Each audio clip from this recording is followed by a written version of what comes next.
مەیدانی ئاژەڵانی هەولێرە لێرە بە هەزاران ئاژەڵی لێکۆ دەکرێتەوە بۆ کڕین و فرۆشتن. سروشتی مامەڵەکردن لەم مەیدانەدا بەم شێوەیە.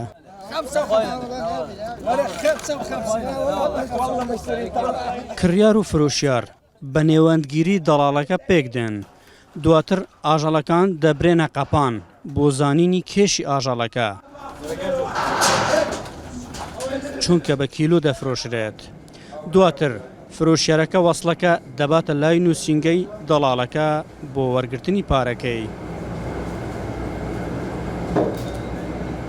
100 ساڵ 200 ساڵ ئەو مەیدانە هەیە و کە عالەم لەبا و باپیا قوربانیە کرا قوربانی دەکرێت عالەم نۆماری خۆی کەیفی پێدێ و کە ئەمە هەرکەس قوربانی نەماری خۆی دەکات کەیفی پێدێ.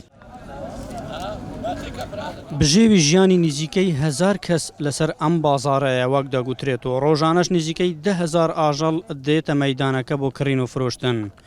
هەر بۆیەش بۆ زۆربەی ناوچەکانی هەرێم و خواروی عێراقیش دەنێرن. دامان لە حکومەتی هەیە کە ئەو برای ڕفس کاتەوە، چکە لەبەر ئەوەی کە قەسەبخانە جێ هەموو حیوانێت لێ بکوژیەوە، جێ حیوان ئەو قوربانی کە دەکەی هەموو جێی زۆر دەکەی، هەموو دەبی گۆشتەکەی دابنێ هەمووی ئەوەکەی جێ ئەو قەسەبخانە هەمووی لۆوەیە تو لۆ دوکان و لۆ مارکێت و لەوانە ڕۆژە تەبیعیەکان بڕۆ بە بەڕا ناگەی بەخۆی.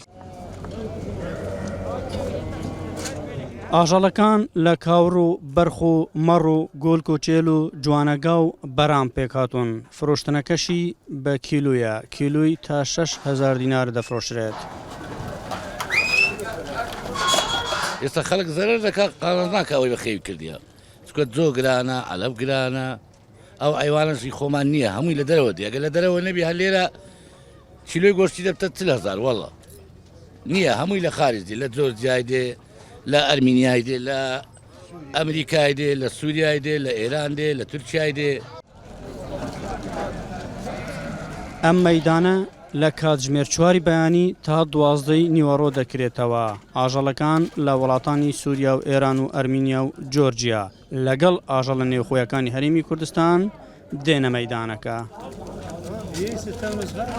ئەحمەد جێباری دەنگی ئەمریکا، هەولێر.